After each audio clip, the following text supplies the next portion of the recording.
Assalamualaikum dear viewers, how are you? I am Hamudur Rahman जसरा और मैं अपने forum learn with जसरा के नाम से पेश खिदमत हूँ। और आज हम शुरू करेंगे सेक्शन 127 से ऑनवर्ड। ये जैसा कि आपको मालूम है कि कंट्रैक्ट एक्ट 1872 की हम सीरीज कर रहे हैं और आज हम सेक्शन 127 से ऑनवर्ड पढ़ेंगे। तो आप लोगों से रिक्वेस्ट ये है कि ये बिल्कुल मेरा न्यू चैनल है।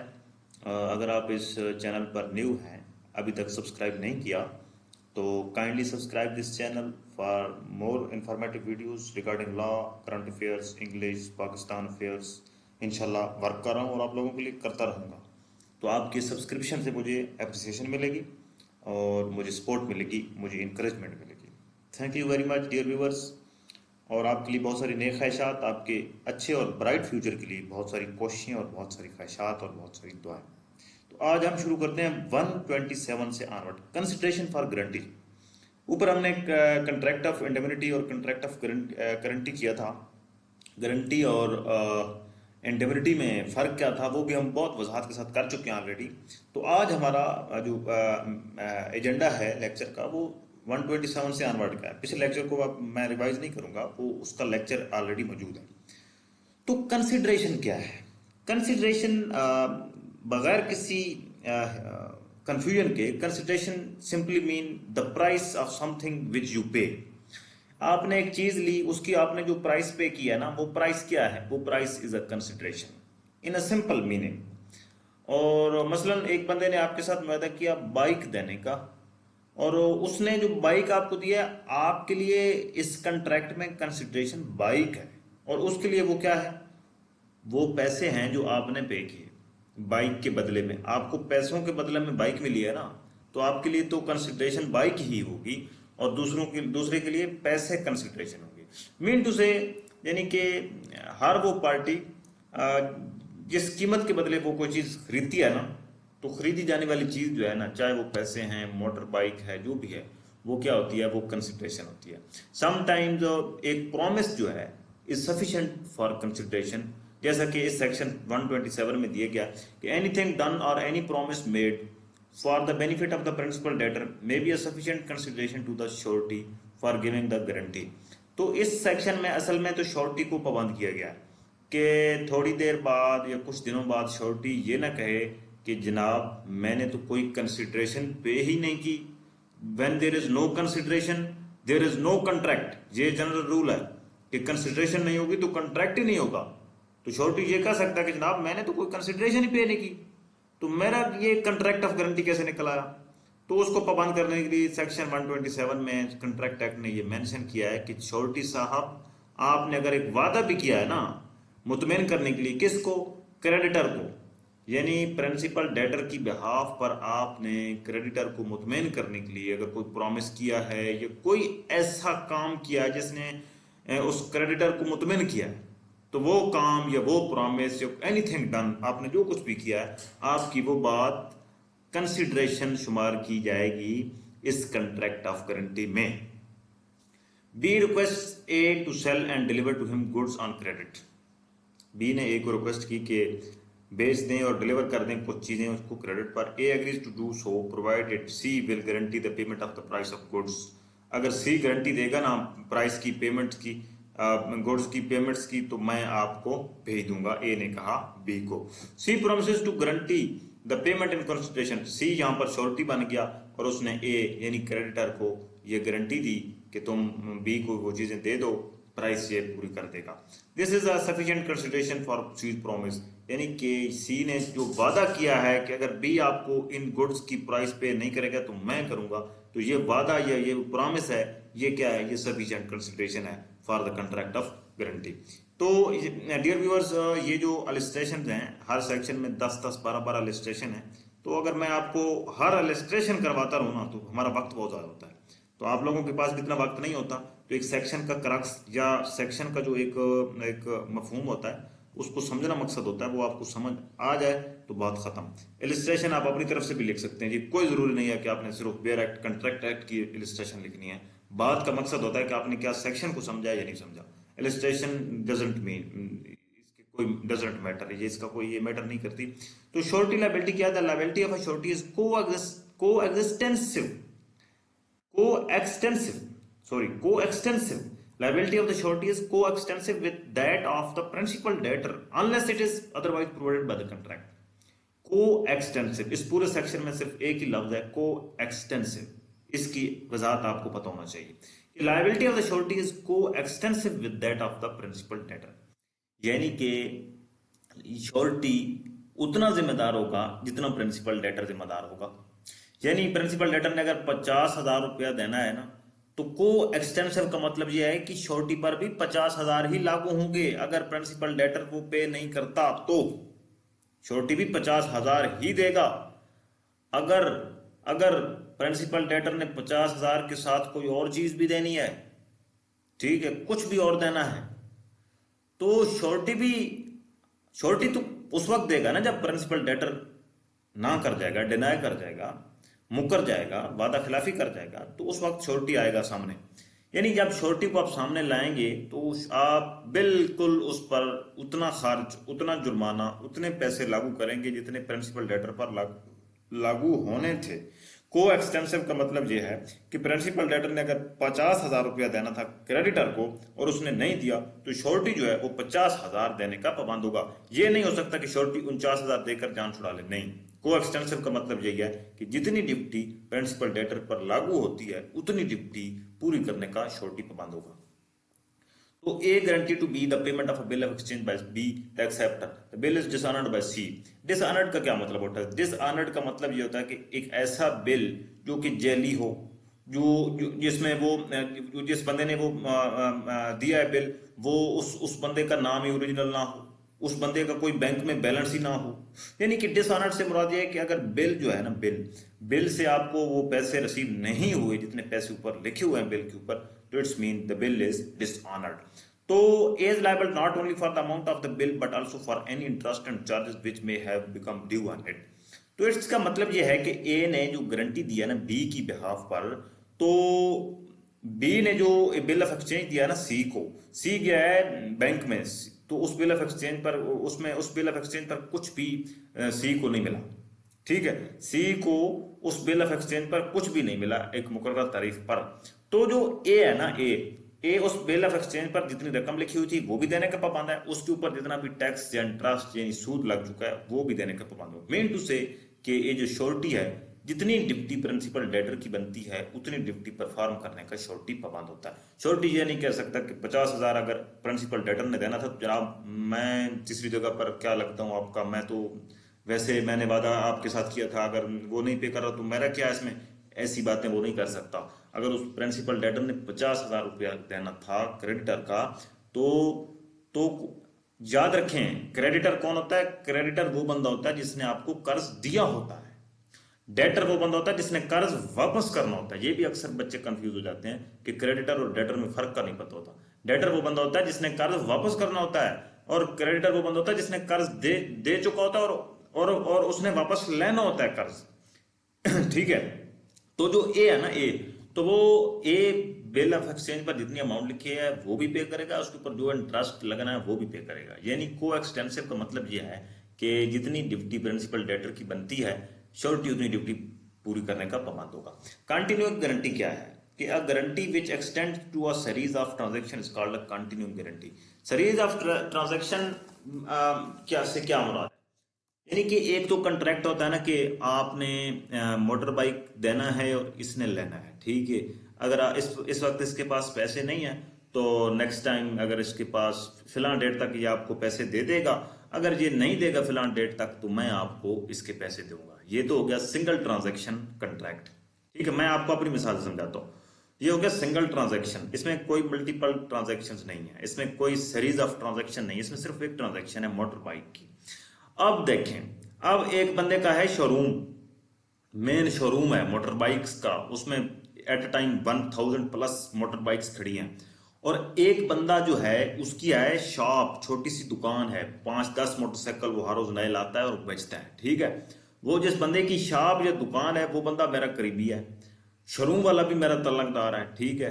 तो वो करीबी बंदा बिजनेस स्टार्ट करना चाहता है, तो मैं ये कहता हूं कि जनाब इसको ना हर जो हफ्ते बाद आपके पास आएगा, आपने इसको 5 मोटर बाइक्स देनी है हर हफ्ते के बाद। शोरूम वाले, मैं मेन जिसका शोरूम है उसको कहता हूं कि आपने हर हफ्ते को इसको 5 मोटर बाइक्स देनी है।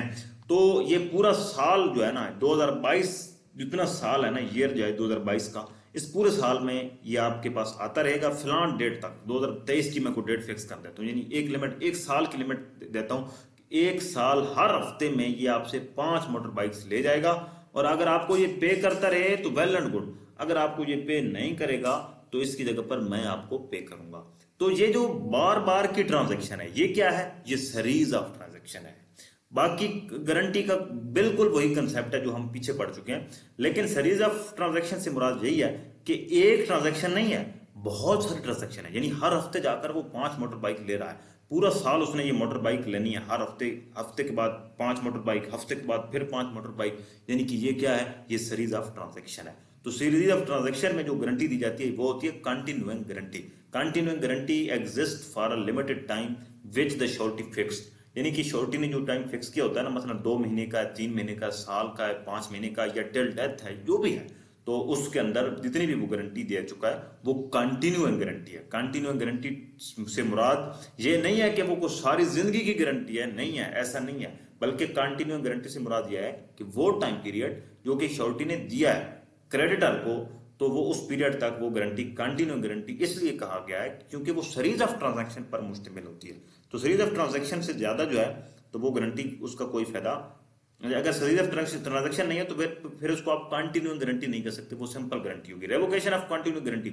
हाँ देखें, मसलन मैंने वादा किया था कि 1 साल तक आपने हर हफ्ते बाद मोटर बाइक्स देनी है, इस बंदे को 5 मोटर बाइक्स देनी है, ठीक है। तो अब 6 महीने गुजर चुके, कितने? 6 महीने गुजर चुके, 6 महीने गुजर चुके, और उसने तकरीबन 6 महीने में आप अंदाजा कर लें कि जितनी भी मोटर बाइक्स बनेगी, जितनी भी बनेगी, 6 महीने तक फर्ज किया उसने 200 मोटर बाइक्स ले ली उस बंदे से, और उसने 198 मोटर बाइक्स का कीमत पे कर दी, लेकिन 2 की अभी तक पे नहीं की। आपने बात को समझने की कोशिश करनी है। मैंने कंटिन्यू गारंटी दी थी 1 साल की, अब 6 महीने गुजर चुके हैं, उसने 200 मोटर बाइक्स ली हैं, 198 का वो पे कर चुका है, और उसने 2 मोटर बाइक्स की अभी तक कीमत पे नहीं की। वो जो 2 मोटर बाइक्स की कीमत पे नहीं हुई वो मेरे ऊपर लागू होगी, मैं श्योरिटी हूं ना, कंटिन्यू गारंटी दे बैठा हूं, तो वो 2 मोटर बाइक्स की कीमत मैं अदा करूंगा, ठीक है। तो फर्ज किया प्रिंसिपल डेटर जिसकी दुकान है छोटी सी गांव में, वो मेरा रिश्तेदार है, ये मेरा दोस्त है, उसके साथ मेरा कोई क्लैश बन जाता है, ठीक है। तो मैं कहता हूं कि जनाब, मैं बड़े शोरूम वाले मालिक को कॉल करता हूं कि मैं आज से अपनी गारंटी रेवोकेट करना चाहता हूं। रेवोकेट से मुराद क्या है? खत्म करना चाहता हूं कि जनाब 6 महीने तक बात डन हो गई, इस 6 महीने तक आपके जितने भी उसने पैसे देने हैं वो मेरे जिम्मे, वो मैं दूंगा, लेकिन इससे आगे मैं कोई पाबंद नहीं हूंगा। क्यों? कि I am going to revoke the continue guarantee, मैं इसके बाद कंटिन्यू गारंटी रिवोक करने जा रहा हूं, ये मेरा राइट है, यानी मैं रिवोक कर सकता हूं। A continuing guarantee may at any time be revoked by the surety as to future transactions by notice to the creditor। ये बात देखें, as to future transactions, इसका मतलब यह है कि आइंदा की जो ट्रांजैक्शंस हैं उनके लिए रिवोक हो रही है।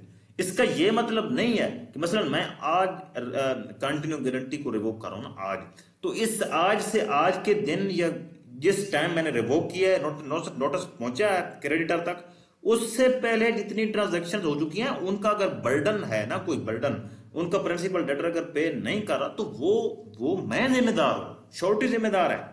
हाँ, अगर मैंने जब नोटिस दे दिया रेवोकेशन का, उस नोटिस के बाद जितनी भी ट्रांजैक्शन होगी उसका मैं जिम्मेदार नहीं होगा। क्यों? कि मैं नोटिस दे चुका हूं, किसको? क्रेडिटर को। क्रेडिटर कौन है? शोरूम वाला बंदा जिसके पास 1000 प्लस मोटर बाइक्स खड़ी हैं। तो मैंने उसको नोटिस दे दिया कि जनाब 6 माह हो गए, इसने 200 मोटर बाइक्स आपसे ली, 2 मोटर बाइक का जो है ना इसने अभी तक प्राइस के पे नहीं की, बाकी सबकी पे कर दिया। उसने कहा बिल्कुल ओके ओके ओके ओके, सबकी पे हो गई, लेकिन 2 मोटर बाइक्स की पे वाकई रहती है। मैंने कहा कि जनाब इस 2 मोटर बाइक्स की कीमत मैं आपको पे कर दूंगा, अभी करता हूं, और मैं अभी पे कर देता हूं उसको। तो उसके बाद की जो फ्यूचर ट्रांजैक्शन है उसका जिम्मेदार मैं नहीं हूंगा। क्यों? कि मैंने गारंटी को क्या कर दिया? कंटिन्यू गारंटी को मैंने रिवोक कर दिया। कंटिन्यू गारंटी में सिर्फ एक चीज है, सीरीज ऑफ ट्रांजैक्शन, जिसमें ट्रांजैक्शन एक से ज्यादा होती है। तो ऐसी गारंटी जिसमें ट्रांजैक्शन एक से ज्यादा हो तो वो गारंटी क्या होती है, वो गारंटी कंटिन्यूइंग गारंटी होती है। Revocation of continue guarantee bye surety is death. The death of the surety operates in the absence of any contract to the contrary as a revocation of a continuing guarantee so far as regards future transaction। तो अल्लाह न करे मैं अपनी death तो फिर नहीं करता, अगर मैं मर गया तो फिर आपको ये कंट्रैक्ट कौन पढ़ाएगा। तो अल्लाह ताला आपकी भी उम्र दराज करे, मेरी भी उम्र दराज करे। तो ये किसी और पर लागू करते हैं जी डेथ वाला फार्मूला। The death of the surety operates, अगर श्योरिटी मर जाता है, in the absence of any contract to the contrary, in the absence of any contract to the contrary. इस बात को समझने की कोशिश करें। ये बात इसलिए कही गई है कि अगर तो श्योरिटी ने कंट्रैक्ट किया है क्रेडिटर के साथ कि जनाब अगर मैं मर भी गया ना, मैं मर भी गया तो मेरे जो रिप्रेजेंटेटिव हैं, लीगल रिप्रेजेंटेटिव हैं, जो मेरे वर्सा हैं, वो आपको इसकी कीमत पे करेंगे। अगर तो ये शेख उस कंट्रैक्ट में शामिल है तो फिर तो वो रिप्रेजेंटेटिव, लीगल रिप्रेजेंटेटिव पाबंद होंगे। अगर उस कंट्रैक्ट में ये शेख शामिल नहीं है तो फिर legal representative are not liable for the guarantee of the surety. तो जब वैसे जनरल रूल ये है, अगर श्योरिटी मर गया तो कंटिन्यू गारंटी भी खत्म, श्योरिटी के मरने के साथ कंटिन्यू गारंटी भी खत्म। तो 132 क्या है कि liability of two person primary liable not affected by arrangement between them that one shall be surety on other's default. तो ये क्या है, liability of two persons primarily liable, यानी कि दो बंदे किसी एक बंदे के साथ मुआहदा करते हैं, ठीक है। तो वो क्या है, जो दो बंदे मुआहदा कर रहे हैं ना किसी एक बंदे के साथ, वो दोनों बंदे क्या है, वो प्राइमरली लायबल है। Not affected by arrangement between them that one shall be surety on other's default. फर्ज किया उन दो बंदे, जिन्होंने दो बंदे, अगर दो बंदों ने मिलकर मुआहदा किया ना, तो ये देखें, ये पहले इलस्ट्रेशन पार्ट है इसकी। A and B make a joint and several promissory note to C. A और बी ने मिलकर प्रोमिसरी नोट दिया किसको, सी को। A makes it in fact as surety for B. असल में ए बी के लिए श्योरिटी के तौर पर काम कर रहा है इस कंट्रैक्ट में, and C knows this at the time when the note is made. और सी को इस बात का पता है कि ए जो है ना श्योरिटी के तौर पर काम कर रहा है। The fact that A to the knowledge of C made the note as surety for B is no answer to the suit by the C against A upon the note.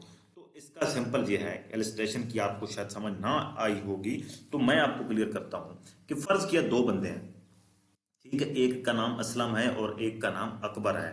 वो दोनों मुआहदा करते हैं किसी एक आड़ती के साथ। आड़ती कौन होता है, जिसके पास अनाज बहुत सारा मौजूद हो, जिसके पास चावल हो, जिसके पास गंदम हो, चने हो, वो क्या है, वो उसके पास वो मुआहदा करते हैं दोनों कि हमें जनाब 100 बोरी जो है ना गंदम की दी जाए, ठीक है। तो वो जो असलम और अकबर दोनों है ना जी, असलम और अकबर दोनों, असल में तो वो दोनों क्या है, प्रोमिजर है। दोनों क्या है, प्रोमिजर है। प्रोमिजी कौन है, वो है आड़ती, जिसके पास वो 100 गंदम की बोरी लेना चाहते हैं, वो क्या है, वो प्रोमिजी है। तो वो वादा करते हैं कि जनाब हम आपको 100 बोरी के बदले 1 लाख रुपया देंगे, ठीक है। तो अब असल में जो असलम और अकबर हैं उन्होंने आपस में भी मुआहदा कर रखा है, आपस में भी मुआहदा कर रखा है कि जनाब अगर आप मुआहदा पे नहीं करेंगे तो आपकी जगह पर मैं कर दूंगा, अगर मैं मुआहदा पे ना कर सका तो मेरी जगह पर आप 1 लाख रुपया दे देंगे इस आड़ती को। उन्होंने आपस में भी ये मुआहदा कर रखा है। उन्होंने आपस में एक दूसरे की श्योरिटी बन चुके हैं। असलम अकबर का श्योरिटी बन चुका है और अकबर असलम का श्योरिटी बन चुका है। आपस में उन्होंने ये कि आपस की अंडरस्टैंडिंग है। आड़ती को इस बात का इल्म ही नहीं है, ठीक है। तो अगर आड़ती को इस बात का इल्म हो भी कि उन्होंने तो ये जो मुआहदा किया है ना मेरे साथ, वो उनके आपस में अंडरस्टैंडिंग है, एज ए श्योरिटी वापस में वो मिलकर आए हैं कि एक की जगह पर दूसरा या दूसरे की जगह पर पहला परफॉर्म करेगा। तो यानी कि पूरे सेक्शन का खुलासा ये है कि अगर उन्होंने आपस में ये वादा कर भी रखा हो और क्रेडिटर को इस बात का इल्म भी हो तो इस बात से कोई फर्क नहीं पड़ता। यानी अगर वो मतलब 1 लाख रुपया नहीं देते तो वो दोनों लायबल होंगे, वो प्राइमरी लायबल होंगे। ये नहीं हो सकता कि एक कहे कि जनाब बी श्योरिटी था इससे ले लें, तो बी सी का कोई मामला नहीं है। अगर बी श्योरिटी था तो उसने मुआहदा करना था आड़ती के साथ, उसने मुआहदा करना था उस शख्स के साथ जिससे वो 100 बोरी की गंदम ले रहे हैं, उसके साथ अगर उसका मुआहदा तो होता फिर तो वो श्योरिटी था। अगर उन्होंने आपस में कोई डील कर लिया एज अ श्योरिटी वोरिटी तो इसका कोई यानी कि आड़ती को कोई इस पर इफेक्ट नहीं है। आड़ती जो है, ये जो शख्स है जिसके पास 100 या वो बोरी गंदम की ले रहे हैं, वो दोनों को सूट फाइल करेगा। दोनों क्या है, दोनों प्राइमरी लायबल है। तो अब उनकी अपनी जवाबदीद है, अपनी जवाबदीद है, दोनों या तो 50-50 हज़ार दे दें या दोनों में से एक 1 लाख दे दे उस आड़ती को, इससे कोई फर्क नहीं पड़ता। यानी कि ये एक बिल्कुल फजूल बात है। तो ये सेक्शन मजीद पढ़ लेते हैं कि where two person contract with a third person to undertake a certain liability and also contract with each other that one of them shall be liable only on the default of the other, the third person not being a party to such contract. बात की समझ आ गई कि third person जो है ना, आड़ती जो है ना, दुकान वाला, वो इस कंट्रैक्ट की पार्टी नहीं है। The liability of each of such two person to the third person under the first contract is not affected by the existence of the second contract, although such third person may have been aware of its existence। अगर third person को इस बात का पता भी है कि उनका आपस में कोई मुआहदा हो चुका है, तो यानी ये मुआहदा उसको अफेक्ट नहीं करेगा। तो सिंपल इज दैट कि अगर दो लोगों ने आपस में मुआहदा किया कि जनाब अगर मैं अदा नहीं कर सका 1 लाख रुपया तो आप अदा कर देंगे, अगर आप ना कर सके तो मैं कर दूंगा। आइए 1 लाख में 100 बोरी गंदम की लेते हैं फिलां शख्स से। फिलां शख्स को अगर इस मुआहदे का पता है जो उन्होंने आपस में किया या नहीं पता, इस बात से कोई फर्क नहीं पड़ता। तो जाकर वो 100 बोरी गंदम की ले लेते हैं 1 लाख रुपीज में। तो ये जो दोनों शख्स हैं, इन्होंने तो मुआहदा किया है 100 बोरी गंदम लेने की। दोनों शख्स क्या हैं, दोनों शख्स प्राइमरली लायबल है। तो जो जिस शख्स से इन्होंने गंदम लिया है 100 बोरी, वो दोनों को सू करेगा। तो वो दोनों से 1 लाख रुपया उसने वसूल करना है। अब दोनों में से 50-50 हज़ार वो दे दें या 1 लाख उनमें से कोई एक दे दे, इससे कोई फर्क नहीं पड़ता। उसको तो 1 लाख रुपया चाहिए 100 बोरी गंदम के बदले। तो यानी कि अगर उनका आपस में कोई मुआहदा हो भी चुका है तो ये चीज इफेक्ट नहीं करेगी।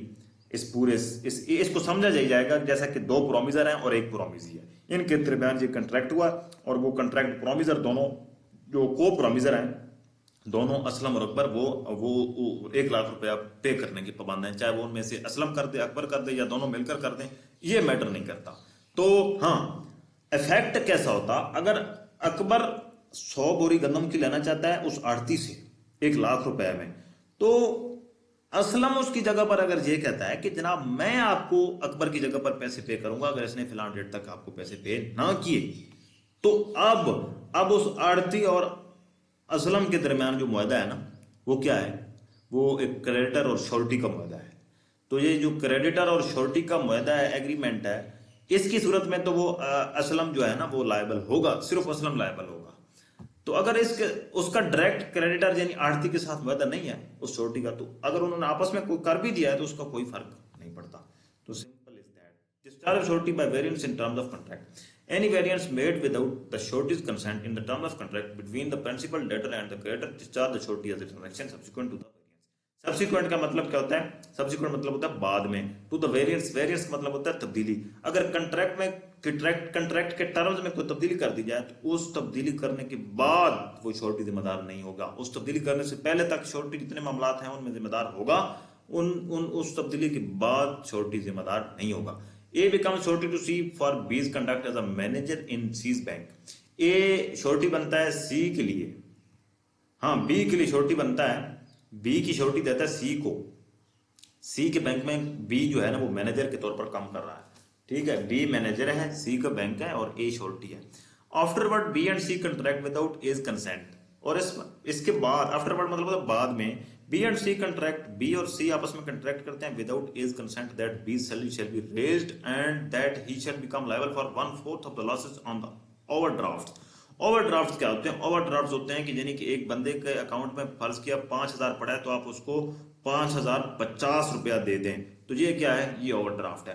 तो यानी B क्या है, मैनेजर है, बैंक किसका है, C का है, और A क्या है, A श्योरिटी है। A ने कहा कि मैं B का कंडक्ट की श्योरिटी देता हूं, किसको, C को कहा कि B जो मैनेजर आप अपॉइंट कर रहे हैं मैं इसके कंडक्ट की मुकम्मल तौर पर श्योरिटी देता हूं, ठीक है। इसके बाद B और C आपस में 2, 4, 5 दिन मिल बैठने के बाद आपस में दोस्त हो गए और उन्होंने ये वायदा किया कि जनाब B ने कहा मेरी तनख्वाह बढ़ाई जाए, फिर हर आने वाले बंदे को मैं ना जितना उसके अकाउंट में है उससे ज्यादा यानी ओवरड्राफ्ट दूंगा, यानी कि उसको 50,000 अगर उसके अकाउंट में पड़ा तो उसको 50,050 दूंगा। तो इस सूरत में उनका कोई होगा आपस में, ठीक है। अगर इस सूरत में कोई बैंक को लॉस हुआ ना तो वो लॉस मैं पूरा करूंगा। ये B और C का आपस में क्या होता है, मुआहदा होता है। तो ये जो मुआहदा हुआ है ना, ये A की कंसेंट और A के इल्म के बगैर हुआ है। अगर इल्म है भी A को, इलम मैटर नहीं करता, नॉलेज मैटर नहीं करता, मैटर करती है कंसेंट। अगर एक ही कंसेंट इसमें है तो देन तो ठीक है, ए श्योरिटी होगा, लास्ट की सूरत में भी श्योरिटी होगा।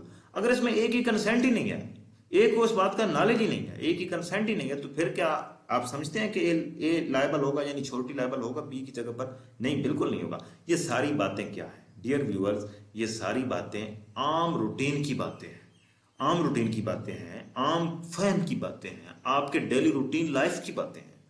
तो सिर्फ और सिर्फ आपको थोड़ी सी इसमें रिलैक्सेशन की जरूरत होती है कि आप माइंड रिलैक्स करें और इसको इजी होकर पढ़ें, कुछ भी मुश्किल नहीं होता। Discharge of surety by release और discharge of principal debtor. Discharge of surety by release or discharge of principal debtor. The surety is discharged by any contract between the creditor and the principal debtor by which the principal debtor is released or by any act or omission of the creditor, the legal consequence of which is the discharge of the principal debtor. यानी कि देखें, बात यह है कि जो surety होता है ना, श्योरिटी किसके बिहाफ पर वो श्योरिटी दे रहा होता है? वो प्रिंसिपल डेटर की बिहाफ पर वो श्योरिटी दे रहा होता है। तो श्योरिटी जिसको दी जा रही होती है वो क्या होता है? वो क्रेडिटर होता है। अगर तो क्रेडिटर प्रिंसिपल डेटर को डिस्चार्ज कर दे, यानी बरी जिम्मा कर दे, तो आप क्या समझते हैं कि श्योरिटी जो थर्ड पर्सन है जिसने प्रिंसिपल डेटर की बिहाफ पर श्योरिटी दे रखी है वो भी जिम्मेदार ठहरेगा? वो जिम्मेदार नहीं ठहरेगा। यानी अगर प्रिंसिपल डेटर जो है अगर उसको डिस्चार्ज कर दिया गया है तो फिर श्योरिटी भी ऑटोमेटिकली डिस्चार्ज हो जाएगा। यानी फर्ज किया दो बंदे हैं ए बी और ए जो है ना, ए श्योरिटी है बी कर्ज लेता है सी से 50,000 रुपया। बी जो है ना वो सी का बेटा है फर्ज किया। तो अब ए श्योरिटी है, ए ने कहा बी के वालिद साहब को, फादर को, कि बी आपको ये 50,000 रुपीज वापस कर देगा। ए श्योरिटी है, ठीक है। तो अब सी को रहम आया कि जनाब मेरा बेटा है, बेचारा गरीब आदमी है, इसने मुझसे 50,000 लिया था, मैं आपको माफ करता हूँ, चले छोड़े, आपको दरगुजर करता हूँ आपसे। तो अब जो उसका बेटा है बी, सी का जो बेटा है बी, वो तो डिस्चार्ज हो गया ड्यूटी से, वो तो रिलीज हो गया। तो अब जो ए बेचारा था, क्या वो फंसा रहेगा? क्या वो जो सी बाबा है, बाबा जो है वो सी, क्या वो ले लेगा ए से कि जनाब आप छोटी थी, आप 50,000 मुझे आप लाएं? नहीं, वो तो 50,000 तब मांगने का मजाज है जब बी नहीं देगा। जब बी इनकार कर देगा तो इनकार तक नौबत गई नहीं, सी ने उसको पहले डिस्चार्ज कर दिया, रिलीज कर दिया, तो अब जो बी है वो तो रिलीज हो गया। तो ए बेचारे ने क्या गुनाह किया कि वो 50,000 दे? यानी जब बी रिलीज हुआ, यानी प्रिंसिपल डेटर जब रिलीज हुआ तो श्योरिटी भी रिलीज हो गया, ठीक है। Discharge of surety by release और डिस्चार्ज ऑफ प्रिंसिपल डेटर। तो यानी कि ये प्रिंसिपल डेटर के डिस्चार्ज पर श्योरिटी भी रिलीज हो गया, ठीक है। तो ये सारी इलस्ट्रेशन पढ़ें, इसमें कोई discharge of surety when creditor compounds with gives time to और agrees not to sue principal debtor. यानी कि इस सूरत में भी कंपाउंड विद का क्या मतलब होता है? वैसे कंपाउंडिंग का क्या मतलब होता है? सुलह करना, ठीक है। कंपाउंड विद का मतलब होता है कंप्रोमाइज कर लेना, उसको उसके साथ दरगुजर कर लेना, कोई ऐसा मामला तय करना कि उसको छूट दे देना, उसको टाइम लिमिट उसकी बढ़ा देना, या फिर उसके साथ इस बात पर एग्री कर लेना कि मैं आपको सू नहीं करूंगा, ठीक है, कि प्रिंसिपल डेटर को। A contract between the creditor, a contract between the creditor and the principal debtor by which the creditor makes a composition with or promises to give time to or not to sue the principal debtor discharge the surety unless the surety in assent to such contract। तो क्या है, principal debtor discharge कर देता है surety को कि जनाब तुम बरीओ जिम्मा हो। अब मैंने इसके साथ डील कर लिया है, मेरे साथ उसने मुझे छूट दे दी है 5 सालों की, आप बरीओ जिम्मा हो, आप अपना काम करें, आपको मैं आपके जो मैं ना गले में ये फंदा मैं नहीं डाले रखता श्योरिटी शिप का, आप बरीओ जिम्मा हो, आप जाओ अपना काम करो, आपके ऊपर अब कोई बर्डन नहीं है, मैं जानूं और ये जाने, ठीक है। उसने मुझे इतना टाइम लिमिट दे दिया या उसका और मेरे आपस में मामला तय हो गए हैं, लिहाजा आपको छुट्टी दी जाती है। तो अनलेस, जब तक के the surety assents to such contract, अगर श्योरिटी को ज्यादा शौक हो, वो कहे कि नहीं जी अगर आपकी मामला तय हो भी गए हैं ना तो फिर भी मैं आपका श्योरिटी ही रहूंगा, ठीक है, उसको ज्यादा शौक है ना श्योरिटी शिप का, तो इस सूरत में वो श्योरिटी होगा, अदरवाइज वो श्योरिटी नहीं रहेगा। तो surety not discharge when agreement made with third person to give time to principal debtor. ये बहुत अहम पॉइंट है, 136 बहुत अहम पॉइंट है। इसके ऊपर प्रोपोजिशन बनती है, एक कहानी बनती है और जुडिशरी के एग्जाम में आती है पक्की, ठीक है। ये इसमें कैसे बनती है? अगर तो उसने प्रिंसिपल डेटर को आज खुद टाइम लिमिट दिया है तो फिर तो श्योरिटी जो है वो डिस्चार्ज हो जाएगा अपनी लाइबिलिटी से। अगर क्रेडिटर ने जो टाइम लिमिट दिया है ना वो अगर दिया है किसको, किसी थर्ड पर्सन को दिया है, किसी थर्ड पर्सन को दिया कि मैं जनाब प्रिंसिपल डेटर को टाइम लिमिट दे सकता हूँ, 2 साल की टाइम लिमिट दे सकता हूँ। जो टाइम लिमिट वो दे रहा है वो किसी थर्ड पर्सन को दे रहा है। कौन? क्रेडिटर। क्रेडिटर ने जो टाइम लिमिट दी है वो किसी थर्ड पर्सन को दी है, कोई तीसरा बंदा है। प्रिंसिपल डेटर को वो लिमिट नहीं दे रहा, तो क्या ये चीज भी श्योरिटी को बरियोजिमा कर देगी? नहीं कर देगी। C the holder of an overdue bill of exchange drawn by A as surety for B and accepted by B contracts with M to give time to B. यानी कि एम कोई third person है, उसके साथ contract कर रहा है। कौन? कि ए जो है ना, A as a surety for B and हाँ ठीक है, बी कंट्रैक्ट, सी कंट्रैक्ट कर रहा है, इसमें सी क्रेडिटर है, ए इसमें श्योरिटी है और बी इसमें क्या है? प्रिंसिपल डेटर है। तो सी जो है ना उसने एम को कहा कि मैं बी को टाइम लिमिट इतनी दे दूंगा, तो ए इज नॉट डिस्चार्ज, जो छोटी है वो डिस्चार्ज नहीं हुआ। क्यों?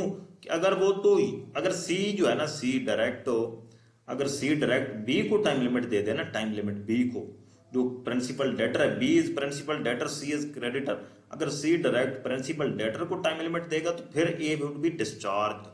अगर उसने डायरेक्ट प्रिंसिपल डेटर को टाइम लिमिट नहीं दी तो प्रिंसिपल डेटर के अलावा उसने किसी थर्ड पर्सन को टाइम लिमिट दे दी है, तो इस सूरत में ए इज नॉट डिस्चार्ज, यानी कि वो डिस्चार्ज नहीं होगा।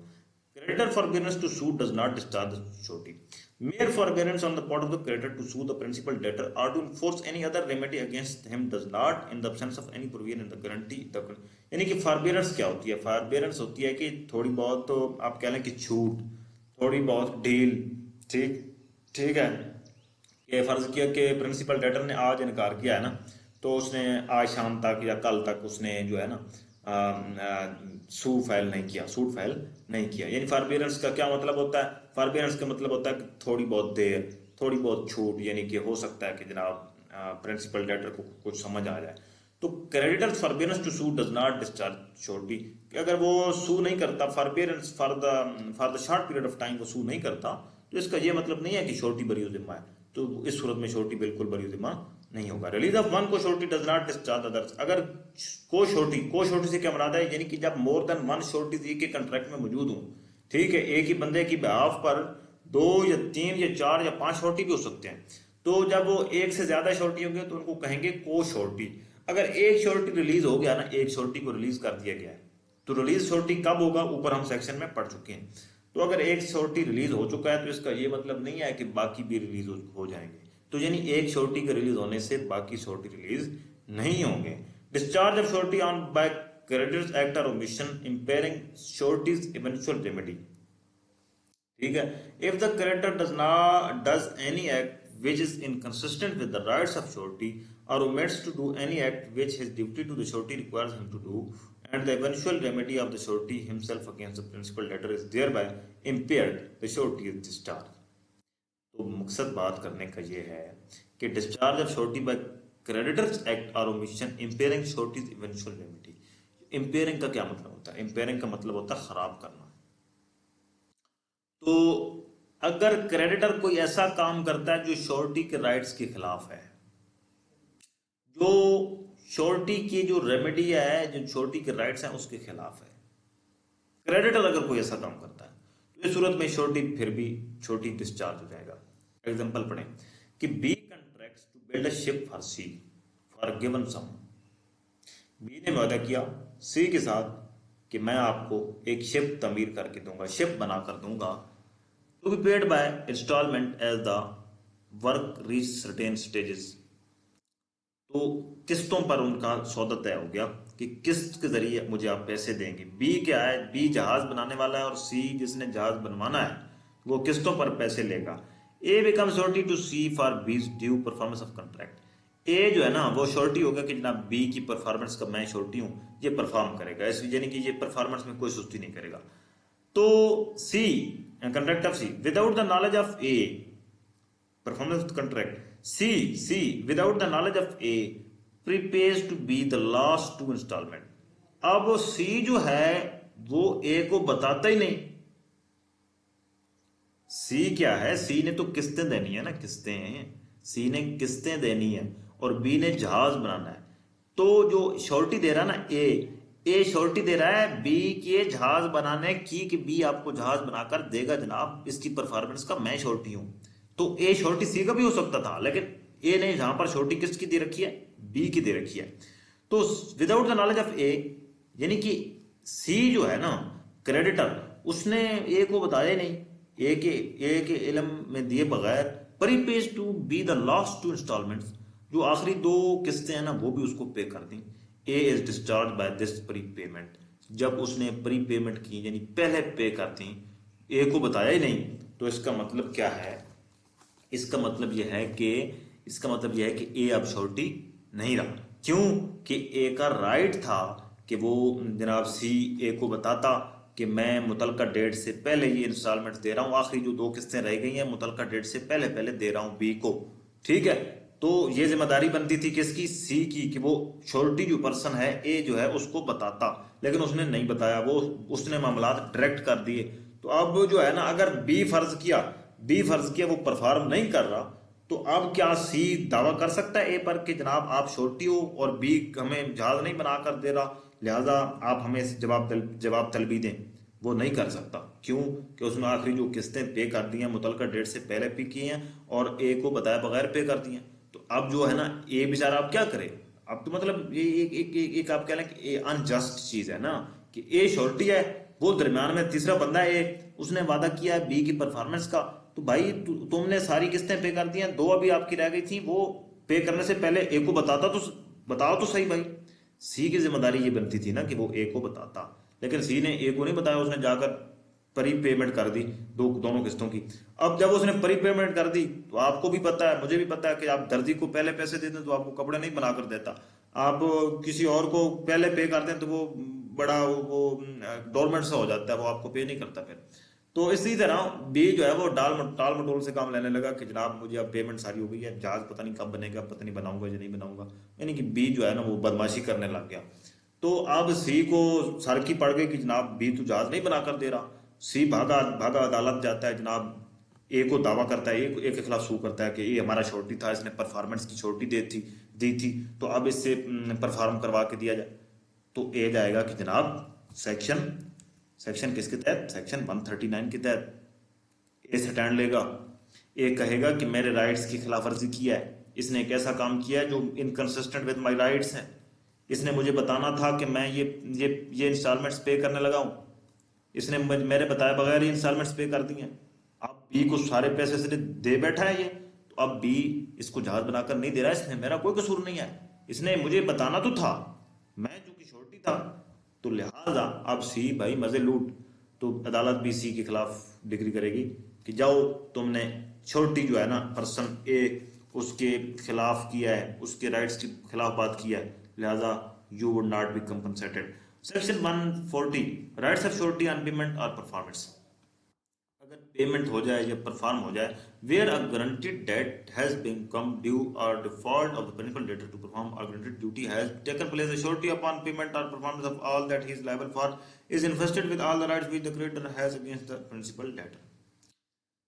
तो यानी कि जब वो श्योरिटी के राइट्स से क्या मुराद है, जब श्योरिटी ने पे कर दिया वो कर्जा भी जिसने जो कि प्रिंसिपल डेटर ने पे करना था, और वो परफॉर्मेंस भी पूरी कर दी जो प्रिंसिपल डेटर ने करनी थी।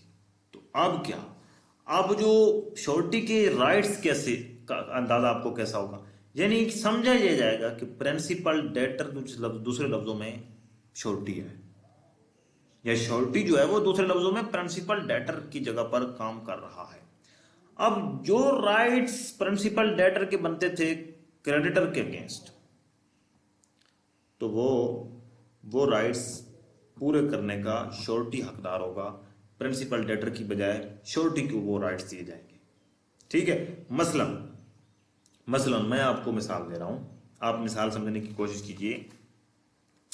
तो ये जो नीचे है ना सिक्योरिटी, ये असल में 140 एक जनरल बात है और 141 में एक स्पेशल बात कर दी गई है। यही स्पेशल बात इसी की एक्सप्लेनेशन है 140 वाले की, कि अगर पर्सन ए ने श्योरिटी दिया है बी की सी को, सी क्रेडिटर है, बी क्या है, बी प्रिंसिपल डेटर है और ए क्या है, ए श्योरिटी है। बी ने कर्जा लिया है सी से 5 लाख रुपीस। किसने कर्जा लिया है, बी ने। किससे लिया है, सी से लिया है।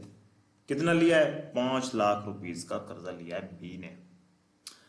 अब बी ने सिक्योरिटी रखवाई है, फर्ज किया कि 1 एकड़ जमीन जिसकी कीमत 5 लाख रुपया बनती है, वो 1 एकड़ जमीन एज अ सिक्योरिटी दे रखा है सी को कि जनाब ये मेरा 1 एकड़ अपने पास रखें, अगर मैं आपको मुतलका डेट तक ये वापस कर दूं तो मुझे ये वापस कर दें, अगर ना करूं तो ये आपका। तो मुतलका डेट पर जो श्योरिटी है ना, सॉरी जो प्रिंसिपल डेटर है वो पे नहीं करता डेट, तो उसकी जगह पर वो श्योरिटी पे कर देता है। तो वो जो जमीन का 1 एकड़ है ना, वो किसका राइट बन गया, अब वो जमीन का 1 एकड़ उस श्योरिटी का राइट बन गया। क्यों, कि वो श्योरिटी ने 5 लाख दिया है, तो वो जमीन का एकड़ भी 5 लाख की कीमत का है। तो अब फिर आगे ये श्योरिटी और प्रिंसिपल डेटर की अपनी सवाबदीद होगी कि प्रिंसिपल डेटर या तो उसको 5 लाख रुपया देगा या वो जमीन का 1 एकड़ उसके नाम ही रहने देगा। बात की समझ आ गई, यानी कि समझा यही जाएगा कि surety is a principal debtor और प्रिंसिपल डेटर के जो भी राइट्स हैं वो वही राइट्स श्योरिटी के होंगे। तो surety rights to benefit of creditor security, यही एग्जांपल है जो मैंने अभी आपको दिया इसी सेक्शन 141 के वाले से कि अगर उस सिक्योरिटीज हैं, क्रेडिटर के पास कोई सिक्योरिटी है ना, तो उसको उस सिक्योरिटी का बेनिफिट अब श्योरिटी का राइट है, श्योरिटी को उसको वापस दिया जाए। ठीक है, तो guaranteed obtained by miss representation invalid, अगर मिस रिप्रेजेंटेशन से आप गारंटी वसूल कर लेते हैं किसी की तो क्या है, ये इनवैलिड होगी। ठीक है, मिस रिप्रेजेंटेशन से कैसे, मिस रिप्रेजेंटेशन का मतलब होता है कि भूल चूक से। ठीक है, बंदे को फैक्ट्स का पूरे का नहीं पता तो मिस रिप्रेजेंट करके उससे आप कोई गारंटी ले लेते हैं, तो ये क्या है, ये guarantee obtain bye miss representation is invalid. जिस तरह consent obtain bye miss representation थी ना, वो इसी तरह ये गारंटी भी, और अगर आप मिस रिप्रेजेंटेशन से ऑब्टेन करेंगे तो ये भी इनवैलिड होगी। तो ये कंसीलमेंट के करके अगर आप कोई गारंटी लेंगे तो वो भी गारंटी इनवैलिड होगी। Guarantee on contract that creditor shall not act on it until co-surety joins. Where a person gives a guarantee upon a contract that the creditor shall not act upon it until another person has joined it as co-security, the guarantee is not valid if that other person does not join. अगर एक बंदा ये कहता है कि जनाब मैं उस वक्त मैं श्योरिटी आपका बनूंगा, लेकिन मेरे साथ फलां शख्स भी अगर श्योरिटी होगा तो मैं तब श्योरिटी हूंगा, अगर वो श्योरिटी मेरे साथ फलां शख्स नहीं बनता तो मैं श्योरिटी आपका नहीं हूंगा। तो अगर वो फलां शख्स श्योरिटी नहीं बनता यानी को श्योरिटी नहीं बनता तो मैं कोई श्योरिटी नहीं हूँ। ठीक है, चूंकि मैंने पहले बात कर दी है कि फलां शख्स भी मेरे साथ श्योरिटी बने तो मैं श्योरिटी हूं, अगर वो श्योरिटी न बने मेरे साथ तो मैं कोई श्योरिटी नहीं। तो सिंपल इज दैट, अगर वो श्योरिटी बन गया तो मैं श्योरिटी हूं, अगर वो मेरे साथ कोई श्योरिटी नहीं बनना चाहता उस कंट्रैक्ट में तो मैं कोई श्योरिटी वोरिटी नहीं हूं। Implied promise to indemnify surety, तो हाँ इम्प्लाइड क्या होता है, एक होता है जी एक्सप्रेस प्रॉमिस, एक होता है इम्प्लाइड प्रॉमिस। एक्सप्रेस क्या होता है, इन रिटन वर्ड्स और in oral words, spoken words, वो होता है एक्सप्रेस। इम्प्लाइड वो होता है कि जो वर्ड्स में ना हो लेकिन एक आप कॉमन सेंस से आप ये ड्रा करें कि जनाब लॉ के तहत तो या असूल के मुताबिक ये पैसे उसके बनते हैं। अगर एक बंदा श्योरिटी है ना, तो श्योरिटी प्रिंसिपल डेटर की ब्याह पर कर्जा दे देता है क्रेडिटर को 5 लाख का, जो प्रिंसिपल डेटर ने देना था वो श्योरिटी ने दे दिया उसकी जगह पर। तो अब इम्प्लाइड कंट्रैक्ट से क्या मुराद है कि श्योरिटी और प्रिंसिपल डेटर का इम्प्लाइड कंट्रैक्ट है कि जो प्रिंसिपल डेटर है वो पाबंद है वो 5 लाख रुपया देने का किसको, श्योरिटी को। Co-surety is liable to contribute equally, तो को श्योरिटी जो है अगर एक 5 लाख रुपया है ना प्रिंसिपल डेटर ने देना है, उसी प्रिंसिपल डेटर के को श्योरिटी बन रहे हैं 5, तो वो 1-1 लाख रुपया उस कंट्रीब्यूट इक्वली यानी 1 लाख रुपया देने के पाबंद होंगे और वो 1-1 लाख लेने के भी हकदार होंगे, किससे, प्रिंसिपल डेटर से। तो लायबिलिटी ऑफ को surety bound in different terms, अगर वो डिफरेंट सम्स में उनकी लायबिलिटी हो कंट्रैक्ट के तहत कि जनाब ये श्योरिटी 2 लाख का पाबंद होगा, ये 3 लाख का पाबंद होगा और ये 1 लाख का पाबंद होगा, तो जिस तरह वो उनकी ड्यूटीज फिक्स हैं उसी तरह वो उसके मुताबिक पाबंद होंगे। तो डियर व्यूअर्स, चैप्टर 9 से ऑफ बेलमेंट के हम आगे इंशाल्लाह नेक्स्ट लेक्चर में स्टार्ट करेंगे। अगले लेक्चर तक दीजिए इजाजत, अल्लाह हाफिज।